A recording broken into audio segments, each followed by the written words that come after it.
Washington tonight, two Angle. cities, two incidents of police officers ambushed making simple arrests. Well, that's big news. So why haven't you heard Police about it? Well, we're going to ambushed. tell you why in just a moment. Wow. So tonight, the Seattle mayor and the media led us to believe that the residents and the businesses inside CHOP were happy. They were delighted. So why are businesses inside the area fleeing or now suing the city? Oh, this is rich. And the woke mob takes down one of Disney's classic attractions. No. And what's going on with the Quo Bros? Raymond Arroyo has it all in his special Thursday Follies. But first, the kids still aren't all right. That's the focus of tonight's angle. Wow.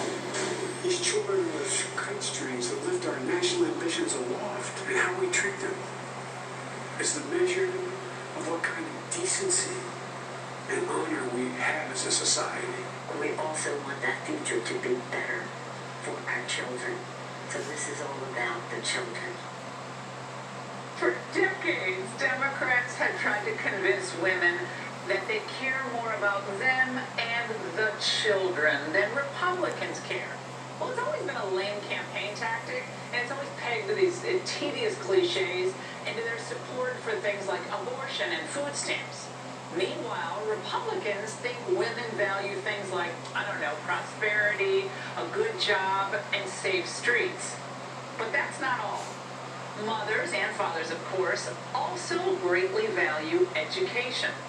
And anyone who has or has had children knows there's no substitute for in-person learning from teachers in an actual school with peers and extracurricular activities.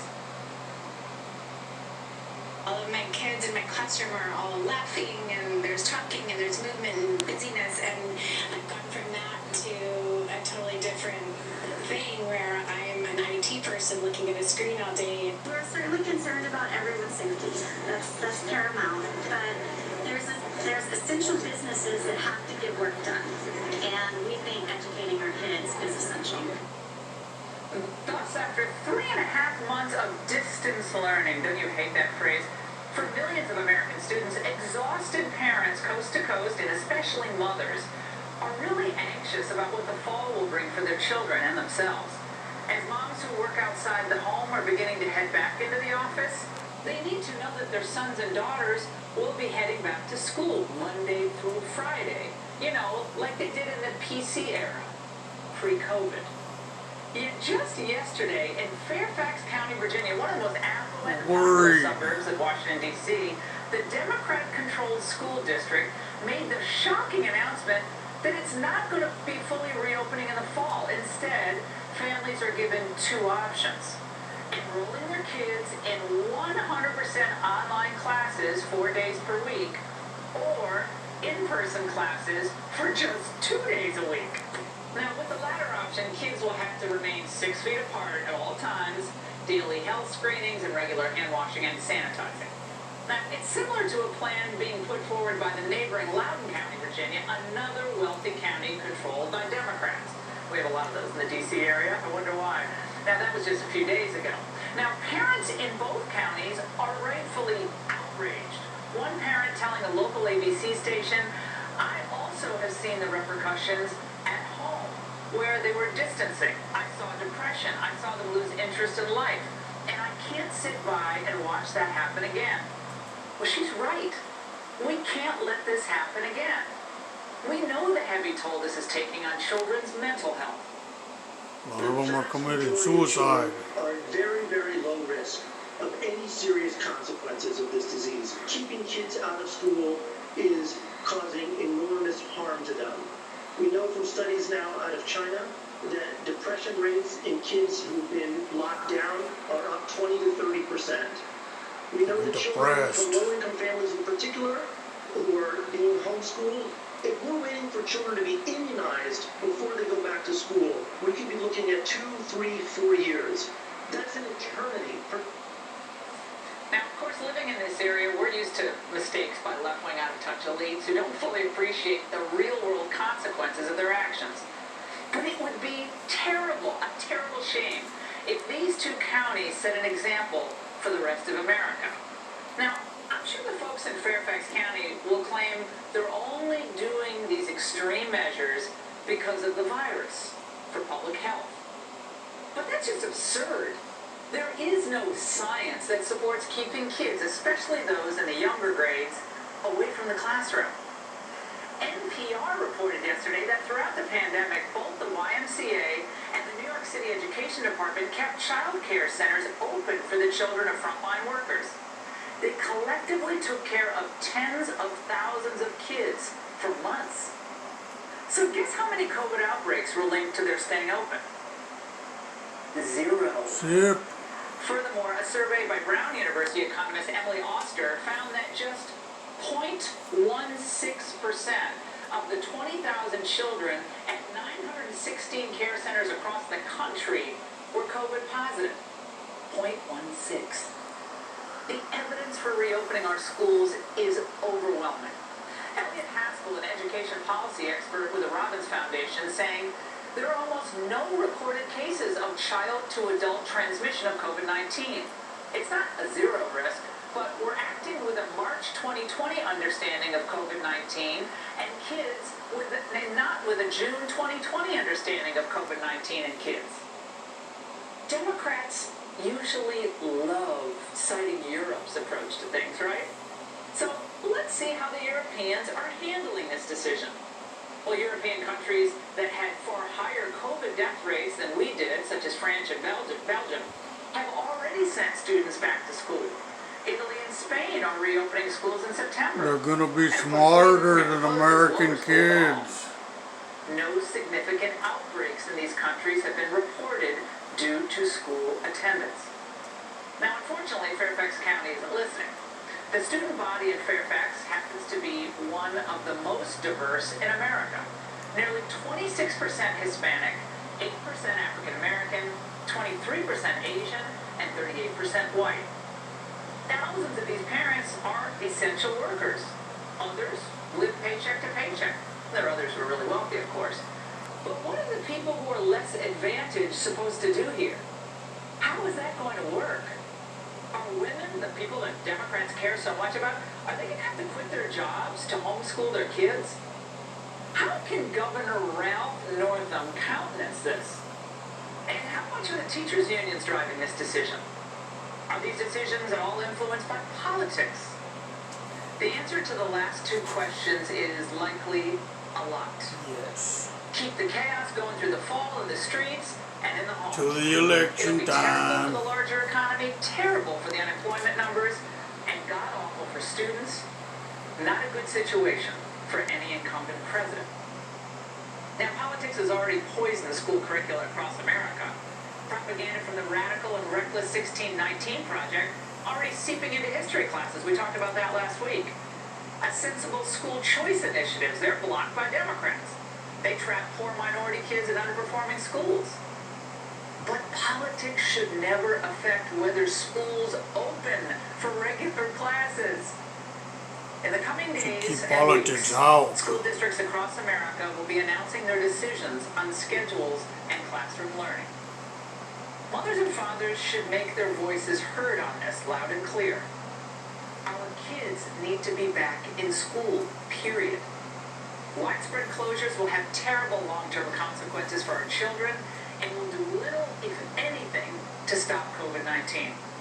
Things like hand sanitizing stations, even temperature checks at the door, they could easily be implemented without throwing millions of American families into chaos. If parents want to keep their kids at home, they should have the option, and they should be able to do that. But the vast majority of Americans don't have the luxury to quit their jobs or the skill and patience required to teach their kids at home, let alone multiple children in different grades. Exactly. Now, if already stressed out parents and isolated children are forced back into this situation again, the one they just got out of from the spring, expect a difficult situation to get worse and dramatically. So Pelosi really cares about the children. Then why hasn't she spoken out about this? She's worried. She cares about the children's blood like the Hillary Clinton. Safe and sensible reopenings as well.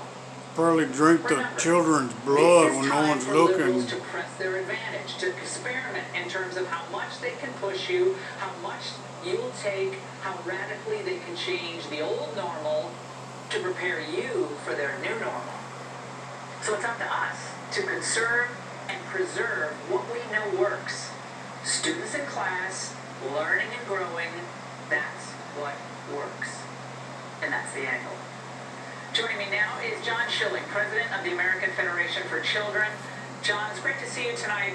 Decision makers are ignoring science and abandoning the ideal that our education is a basic moral priority for our society. What's really going on here? Well, Laura, I live in Fairfax County, and fortunately my children are grown, so this is not a problem for me. But for 190,000 students and their families, it's a big problem. And this is a school district that proved incapable of delivering online learning when the pandemic shut down schools. It took them 5 weeks to even start online learning. The day that it started, the system crashed. And their response was to send a note to parents and say, well, you know, we've hired a law firm to figure out what went wrong. Well, I don't know how that's going to help the kids learn. The plan is bad for students, families, and teachers. And, you know, when you have a situation where you're essentially going to do part-time education, well, what kind of a position does that put parents who have to work, two-parent families who have to work? They're going to have to quit. What are they supposed to do? Go part-time. This has been driven mostly Get a by babysitter. liberal educators in the education bureaucracy. They both don't like homeschooling. They don't like that. And they don't like online learning. And they don't want kids to come back to school. So what's the option here? What is the option? Well, the option is, as you know pointed what, out, out of safe luck. and sensible. We need to get these schools reopened with safe, smart plans that are going to be delivering full-time education for students. And what the pandemic did, well, one of the things the pandemic has taught us, it has laid bare how inflexible and antiquated our K-12 system is and how much we need school choice.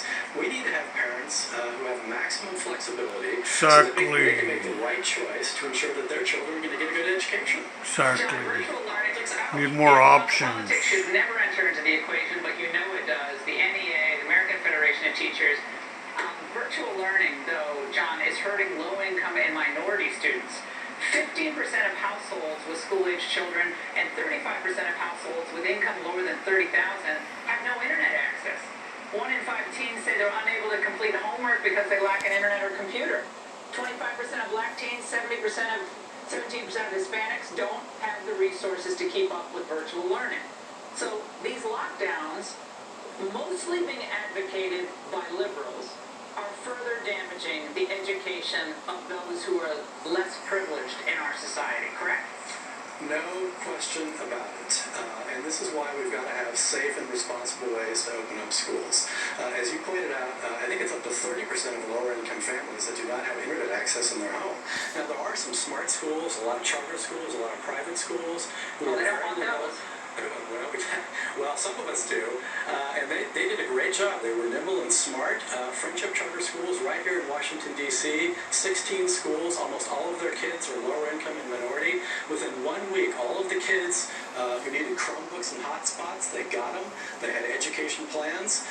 There's a way to do this right, but some of these large public school districts, because of the politics, they simply fail to deliver. So that's why we've got to get these schools open safe and responsibly. I can't tell everybody enough. I can't say it strongly enough. How many mothers I have heard from in the last 48 hours. I had to do this segment tonight. It affects everyone across the country. John, your voice is really important. Thank you so much. And the science is actually pretty clear. So across multiple studies, across multiple continents, kids are less likely to contract and spread COVID than adults. So why isn't this informing the people in power? Joining me now is Dr. Robert Hamilton, pediatrician and founder of Pacific Ocean Pediatrics, author of 7 Secrets of the Newborn. Okay, Dr. Hamilton, you're the expert. If parents are concerned about sending their kids to camps or to school, what's your message tonight of reassurance? Okay, well, first of all, Laura, thank you for having me on your show again. I appreciate being here. And I'll tell you, we have really painted ourselves into a corner, and this really does represent a conundrum. But education is a big deal. It's a big deal for everybody, whether you're a Democrat or a Republican or whoever you are. You want your children educated. The problem is that the reality is that we need to get our kids back to school, because if you look at this whole thing from a medical perspective, children are doing remarkably well with COVID-19. We're talking, if you look at the numbers, and I looked at them right before I came on here tonight, still less than 2% of all the cases of COVID are happening in children 0 to 18. Those children who do get sick are actually tolerating the infection remarkably well. Many of them are asymptomatic, and they are not, by the way, they're not super spreaders. So really, if you look at the whole thing, and by the way, I should also say that the number of children who are actually dying of COVID-19 infection, thankfully, is very, very low.